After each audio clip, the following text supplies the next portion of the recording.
कराची के शहरियों का कहना है कि हम ये सोचकर घर जाते हैं कि बिजली होगी तो सुकून मिलेगा, लेकिन ऐसा नसीब नहीं होता। 24 घंटों में से 17 घंटे लाइट गायब रहती है और बिजली के बिल इतने ज्यादा आते हैं कि क्या बताएं। कोई हमारी सुनने सुनाने वाला नहीं है।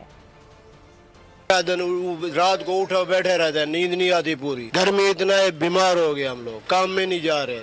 24 घंटे में 17 घंटे की लोड शेडिंग होगी तो क्या बचेगा। हुकूमत को चाहिए इसके बाद कुछ एक्शन ले। इतनी लाइट जाने के बाद फिर भी बिल इतना ज्यादा आ रहा है कि आपको बता नहीं सकते। ये इलेक्ट्रिसिटी बिल दे रही है भर भर के, और जिंदगी अजाब हुई है कि बच्चों को हवा चलते रहो, लाइट आए 1 घंटे बाद 2 घंटे बाद फिर आधे घंटे के लिए चली जाए, पूरी रात पंखा चलते रहो, खुद पसीने में नहाते रहो, ये जिंदगी रह गई है। रात को 1 बजे बंद करता है वो और सुबह 5 बजे खोलता है। अब 7:30 बजे से फिर गई भी है, अब 10 बजे आएगी। कोई कुछ करने को तैयार नहीं है। हर जगह नाम पे सिर्फ लॉलीपॉप आवाम को दिया जा रहा है। गरीब आदमी या तो बिल भर ले या तो रह ले।